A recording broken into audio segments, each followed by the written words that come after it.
ವೀಕ್ಷಕರೇ ನಮಸ್ಕಾರ ಎಲ್ಲರಿಗೂ. Welcome to Nalina Monesh cooking channel. ಬನ್ನಿ, ಇವತ್ತೊಂದು ನಾನು ಹಾಗಲಕಾಯಿ ಗೊಜ್ಜಿ ರೆಸಿಪಿ ತೋರಿಸ್ತಾ ಇದ್ದೀನಿ. ಇದು ಅನ್ನಕ್ಕೆ, ರೊಟ್ಟಿಗೆ, ಚಪಾತಿಗೆ ತುಂಬಾ ಒಳ್ಳೆ ಕಾಂಬಿನೇಷನ್. ಇದು ನೋಡಿ ಎಷ್ಟು ಚೆನ್ನಾಗಿ ಬಂದಿದೆ, ಕಲರ್ಫುಲ್ಲಾಗಿ. ಬನ್ನಿ ಈಗ ಇದನ್ನು ಹೇಗೆ ಮಾಡ್ಕೊಳ್ಳೋದು ನೋಡ್ಕೊಳ್ಳೋಣ. ನನ್ನ ವಿಡಿಯೋಸ್ ನಿಮಗೆ ಇಷ್ಟ ಆದರೆ ಪ್ಲೀಸ್ ಲೈಕ್ ಮಾಡಿ, ಶೇರ್ ಮಾಡಿ, ಹಾಗೆ ಕಮೆಂಟ್ ಮಾಡೋದನ್ನು ಮರಿಬೇಡಿ. ಬನ್ನಿ ಈಗ ಶುರು ಮಾಡೋಣ. ಬನ್ನಿ ಈ ಹಾಗಲಕಾಯಿ ಗೊಜ್ಜು ಹೇಗೆ ಮಾಡ್ಕೊಳ್ಳೋದು ನೋಡ್ಕೊಳ್ಳೋಣ. ಮೊದಲಿಗೆ ನಾನು ಹಾಗಲಕಾಯಿನ ಈ ಥರ ರೌಂಡಾಗಿ ಕಟ್ ಮಾಡಿ ಇಟ್ಕೊಂಡಿದ್ದೀನಿ. ನೋಡಿ, ಈ ಥರ ಬೀಜ ಎಲ್ಲ ಎಳೆದಾಗಿದ್ದರೆ ಹಾಗೆ ಬಿಡ್ರಿ, ಬಲ್ತಿದ್ರೆ ಇದು ಒಳಗಡೆ ಬೀಜನ ತೆಗೆದುಬಿಟ್ಟು ನೋಡಿ, ಈ ಥರ ಒಳಗಡೆ ಬೀಜನ ತೆಗೆದು ಇದನ್ನು ಆಯಿಲ್ ಹಾಕಿ ಫ್ರೈ ಮಾಡ್ತಾ ಇದ್ದೀನಿ. ಇದನ್ನು ಚೆನ್ನಾಗಿ ಇದು ಎಣ್ಣೆಯಲ್ಲಿ ಫ್ರೈ ಆಗಬೇಕು. ಇನ್ನೊಂದು ಸ್ವಲ್ಪ ಆಗಬೇಕಿದು. ಚೆನ್ನಾಗಿ ಎಣ್ಣೆಲಿ ಫ್ರೈ ಮಾಡಿದ್ರೆ ಕಹಿ ಅಂಶ ಕಡಿಮೆ ಆಗುತ್ತೆ ಇದರಲ್ಲಿ. ಈ ಹಾಗಲಕಾಯಿ ಪಲ್ಯನ ಕೆಲವೊಬ್ರು ಡ್ರೈ ಆಗೂ ಮಾಡ್ತಾರೆ, ಅದು ಚೆನ್ನಾಗಿರುತ್ತೆ. ಇದು ಒಂಥರ ಡಿಫ್ರೆಂಟಾಗಿ ಚೆನ್ನಾಗಿರುತ್ತೆ ಗ್ರೇವಿ ಥರ ಮಾಡ್ಕೊಳ್ಳೋದ್ರಿಂದ. ಕೆಲವೊಬ್ರಿಗೆ ಡ್ರೈ ಪಲ್ಯ ಇಷ್ಟ ಆಗುತ್ತೆ, ಕೆಲವೊಬ್ರಿಗೆ ಗ್ರೇವಿ ಇಷ್ಟ ಆಗುತ್ತೆ. ನಾನು ಮಾಡೋ ವಿಧಾನದಲ್ಲಿ ನಿಮಗೆ ತೋರಿಸ್ತಾ ಇದ್ದೀನಿ. ನಿಮಗೂ ಇಷ್ಟ ಆದರೆ ಈ ವಿಧಾನ ನೀವು ಮನೇಲಿ ಟ್ರೈ ಮಾಡಿ. ಹೇಗೆ ಬಂತು ಅಂತ ನಂಗೆ ತಿಳಿಸಿ. ನನ್ನ ವಿಡಿಯೋಸ್ನ ಆದಷ್ಟು ಲೈಕ್ ಮಾಡಿ, ಶೇರ್ ಮಾಡಿ, ಹಾಗೆ ಸಬ್ಸ್ಕ್ರೈಬ್ ಮಾಡ್ಕೊಳ್ಳೋದನ್ನ ಮಾತ್ರ ಮರಿಬೇಡಿ. ಈ ಥರ ಚೆನ್ನಾಗಿ ಎಣ್ಣೆಯಲ್ಲಿ ಫ್ರೈ ಮಾಡ್ಕೋಬೇಕು. ಇದಾಗಿದೆ, ಇದನ್ನು ತೆಕ್ಕೊಳ್ಳೋಣ.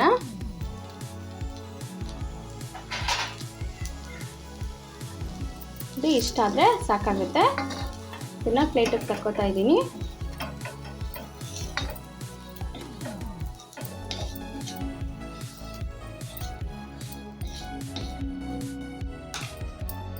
ನೋಡಿ, ಈ ಥರ ನೀಟಾಗಿ ಆಯಿಲ್ ಹಾಕಿ ಫ್ರೈ ಮಾಡ್ಕೋಬೇಕಿದ್ನ. ಈಗ ನೆಕ್ಸ್ಟ್ ನೋಡ್ಕೊಳ್ಳೋಣ ಏನು ಮಾಡೋದು. ಈಗ ಮಾಡೋ ವಿಧಾನ ನೋಡ್ಕೊಳ್ಳೋಣ. ಮೊದಲಿಗೆ ಸ್ಟವ್ ಮೇಲೆ ಪ್ಯಾನ್ ಇಟ್ಕೊಂಡಿದ್ದೀನಿ. ಅದಕ್ಕೆ ಪಲ್ಯಕ್ಕೆ ಬೇಕಾಗುವಷ್ಟು ಎಣ್ಣೆ ಹಾಕ್ಕೊಂಡಿದ್ದೀನಿ. ಈಗ ಇದು ಎಣ್ಣೆ ಬಿಸಿಯಾಗಿದೆ, ಇದಕ್ಕೆ ಸಾಸಿವೆ ಹಾಕೊಳ್ಳೋಣ.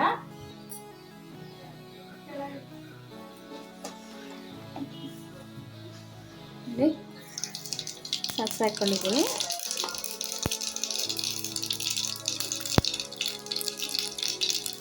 ಇದಕ್ಕೆ ಬಿಸಿಟ್ಕೊಂಡಿರೋ ಬೆಳ್ಳುಳ್ಳಿ ಹಾಕ್ತಾ ಇದ್ದೀನಿ. ಗೊಜ್ಜಿಗೆ ಏನೇನು ಬೇಕು ಅಂತ ಮಾಡುವಾಗಲೇ ಹೇಳ್ತಾ ಹೋಗ್ತೀನಿ. ವಿಡಿಯೋ ಲೆಂತಿ ಆಗುತ್ತೆ ಅಂತ ಇಂಗ್ರೀಡಿಯೆಂಟ್ಸ್ ಸಪ್ರೇಟಾಗಿ ತೋರಿಸಿಲ್ಲ, ನಾನು ಮಾಡುವಾಗಲೇ ಹೇಳ್ತಾ ಹೋಗ್ತೀನಿ. ಬೆಳ್ಳುಳ್ಳಿ ಸ್ವಲ್ಪ ಕಲರ್ ಚೇಂಜ್ ಆಗಿದೆ. ಇದಕ್ಕೆ ಸ್ವಲ್ಪ ಕರಿಬೇವು ಹಾಕ್ತಾ ಇದ್ದೀನಿ. ಈ ಥರ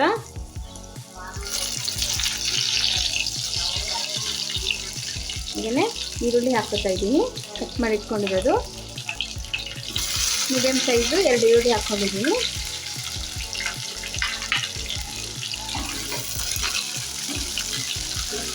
ಈ ಹಾಗಲಕಾಯಿ ಗೊಜ್ಜಿನ ಅಥವಾ ಗ್ರೇವಿನ ಒಬ್ಬೊಬ್ಬರು ಒಂದೊಂದು ವಿಧಾನದಲ್ಲಿ ಮಾಡ್ತಾರೆ. ಇದು ನಾನು ಮಾಡೋ ವಿಧಾನ. ನಿಮಗೆ ಇಷ್ಟ ಆದರೆ ವಿಡಿಯೋನ ಲೈಕ್ ಮಾಡಿ.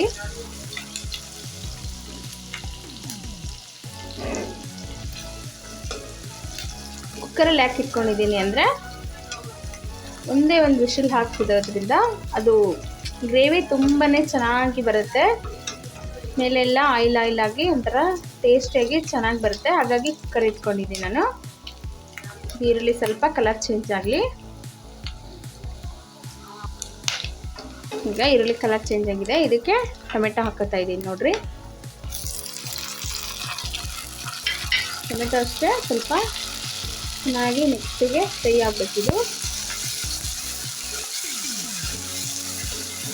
ಈ ಎಣ್ಗಾಯಿ ಎಲ್ಲ ಮಾಡ್ತೀವಿ ನೋಡ್ರಿ, ಬದನೆಕಾಯಿ ಎಣ್ಗಾಯಿ, ಆ ವಿಧಾನದಲ್ಲಿ ಮಾಡ್ತಾಯಿದ್ದೀನಿ. ಅದೇ ಮಸಾಲೆನೇ ಹಾಕಿ ಮಾಡ್ತಾಯಿದ್ದೀನಿ. ಇದು ಒಂದ್ಸಲ ಹಾಗೆ ಟ್ರೈ ಮಾಡಿದ್ದೆ, ತುಂಬಾ ಚೆನ್ನಾಗಿ ಬಂದಿತ್ತು. ಅದನ್ನೇ ನಮ್ಮ ವೀಕ್ಷಕರಿಗೆ ತೋರಿಸೋಣ ಅಂತ ಮಾಡ್ತಾಯಿದ್ದೀನಿ.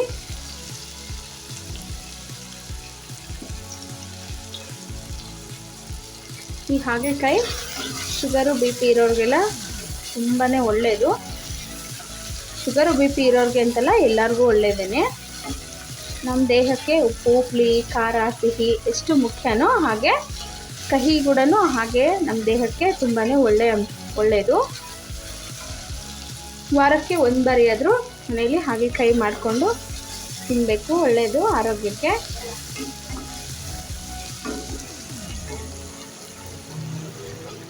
ಸುಮಾರು ಜನ ಶುಗರ್ ಇರೋರು ಹಾಗಲಕಾಯಿನ ಹಸಿದೇ ತಿಂತಾರೆ.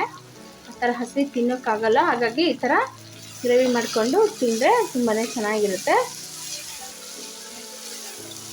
ಜೋಳದ ರೊಟ್ಟಿಗೆ ಅಥವಾ ಚಪಾತಿಗೆ ಎರಡಕ್ಕೂ ಚೆನ್ನಾಗಿರುತ್ತೆ. ಟೊಮೆಟೊ ಇದು ಸ್ವಲ್ಪ ಸಾಫ್ಟ್ ಆಗಲಿ, ಇದಕ್ಕೆ ಸ್ವಲ್ಪ ಉಪ್ಪು ಹಾಕೊಳ್ಳೋಣ. ಟೊಮೆಟೊ ಬೇಗ ಬೇಯುತ್ತೆ. ಅಂದರೆ ಸ್ವಲ್ಪ ಉಪ್ಪು ಹಾಕೋತಾ ಇದ್ದೀನಿ.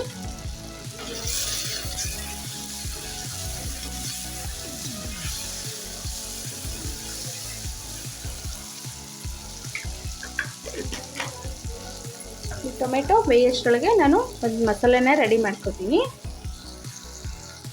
ನೋಡೀಗ ಒಂದು ಬೌಲ್ಗೆ ನಾನು ನಮ್ಮ ಕಡೆ ಇದು ಶೇಂಗಾ ಹಾಗೆ ಗುರಾಳು ಅಂತಾರೆ ಅಥವಾ ಗುರೆಳ್ಳು ಅಂತಾರೆ. ಮೈಸೂರು ಬೆಂಗಳೂರು ಕಡೆ ಎಲ್ಲ ಇದನ್ನು ಹುಚ್ಚೆಳ್ಳು ಅಂತಾರೆ. ಅದನ್ನು ಶೇಂಗಾ ಮತ್ತು ಅದನ್ನು ಹುರಿದು ಪುಡಿ ಮಾಡಿ ಇಟ್ಕೊಂಡಿರ್ತೀವಿ ಪಲ್ಯಗಳಿಗೆಲ್ಲ. ಇದನ್ನು ಒಂದು ಸ್ವಲ್ಪ ಹಾಕೋತಾ ಇದ್ದೀನಿ.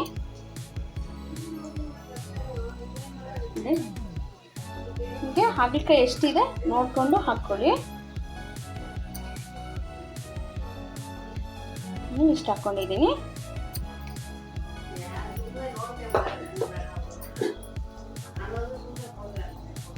ಇದಕ್ಕೆ 1/4 ಟೀ ಸ್ಪೂನಷ್ಟು ಅರಿಶಿನ ಹಾಕೋತಾ ಇದ್ದೀನಿ. ನಂತರ ಒಂದು ಅರ್ಧ ಟೀ ಸ್ಪೂನಷ್ಟು ಮನೆಯಲ್ಲೇ ಮಾಡಿಟ್ಕೊಂಡಿರೋ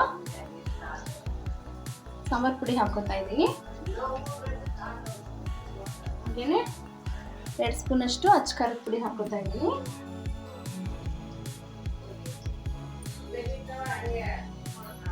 ಹಾಗೆಯೇ ರುಚಿಗೆ ತಕ್ಕಷ್ಟು ಉಪ್ಪು ಹಾಕೋತಾ ಇದ್ದೀನಿ.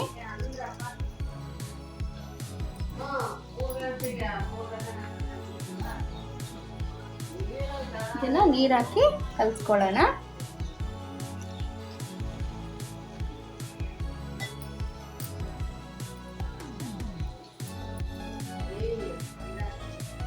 ಹಾಗೆಯೇ ಇದಕ್ಕೆ ಸ್ವಲ್ಪ ನಾನು ಹುಣಸೆ ಹಣ್ಣಿನ ರಸ ಹಾಕೋತಾ ಇದ್ದೀನಿ.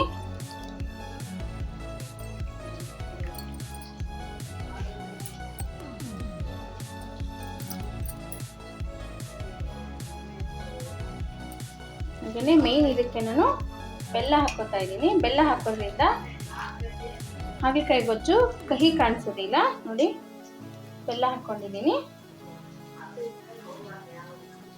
ಇದನ್ನ ನೀಟಾಗಿ ಮಿಕ್ಸ್ ಮಾಡ್ಕೊಳ್ಳೋಣ.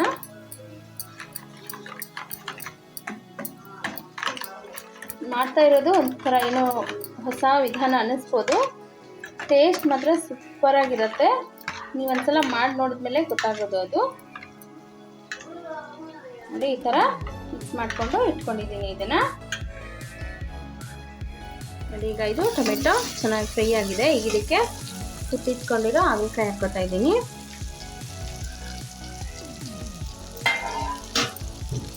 ಮಿಕ್ಸ್ ಮಾಡ್ಕೊಳ್ಳೋಣ ಇದನ್ನು.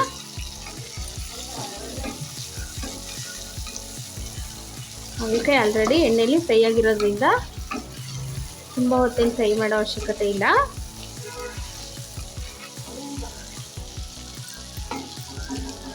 ಈಗ ಇದಕ್ಕೆ ಈ ಥರ ಮಿಕ್ಸ್ ಮಾಡಿ ಇಟ್ಕೊಂಡಿರೋ ಮಸಾಲೆನ ಹಾಕೋತಾ ಇದ್ದೀನಿ.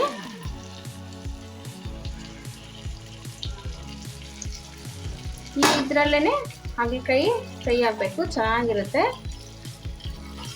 ನಾವು ಎಣ್ಣೆಗಾಯಿನೂ ಇದೇ ಎಣ್ಣೆಗಾಯಿ ಬದನೆಕಾಯಿ ಎಣ್ಣೆಗಾಯಿನ ಈ ಸ್ಟೈಲಲ್ಲೇ ಮಾಡೋದು.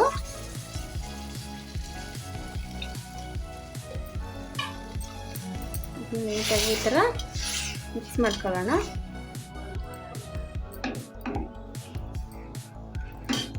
ನೀರಿದು ಜಾಸ್ತಿ ಹಿಡಿಸೋದಿಲ್ಲ, ನೋಡ್ಕೊಂಡು ಹಾಕ್ಕೊಳ್ಳಿ. ಇಷ್ಟೇ ಸಾಕು ನೀರು ಇದಕ್ಕೆ.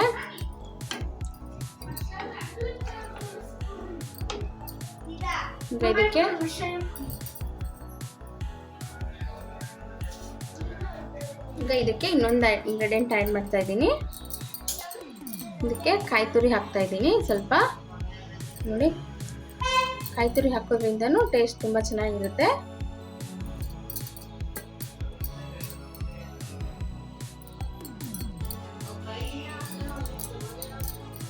ನೀಟಾಗಿ ಮಿಕ್ಸ್ ಮಾಡಿಕೊಂಡು ಲಿಡ್ನ ಕ್ಲೋಸ್ ಮಾಡಿಬಿಡೋಣ.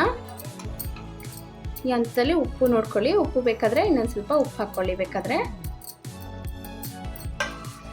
ಇದು ಕುದಿಯೋಕ್ಕೆ ಸ್ಟಾರ್ಟ್ ಆಗಿದೆ. ಈಗ ಲಿಡ್ ಕ್ಲೋಸ್ ಮಾಡೋಣ.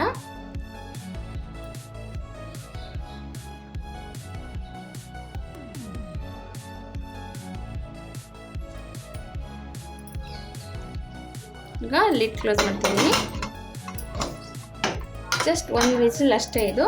ಒಂದು ವಿಸಿಲ್ ಆದರೆ ಹಾಗಲಕಾಯಿ ಗೊಜ್ಜು ರೆಡಿ ಆಗುತ್ತೆ. ಬನ್ನಿ ಈಗ ಗ್ರೇವಿ ಹೇಗಾಗಿದೆ ನೋಡೋಣ. ನೋಡಿ ಎಷ್ಟು ಚೆನ್ನಾಗಿ ಬಂದಿದೆ ಅಂತ.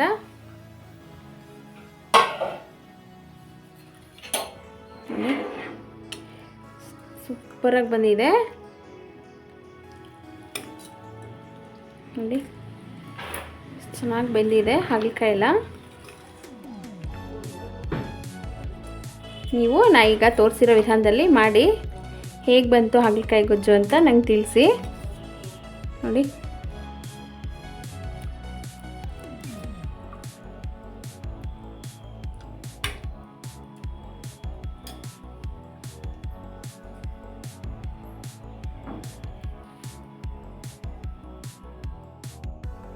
ನೋಡಿ ಈಗ ಬಿಸಿ ಬಿಸಿಯಾದ ರುಚಿಯಾದ ಹಾಗಲಕಾಯಿ ಗೊಜ್ಜು ರೆಡಿಯಾಗಿದೆ.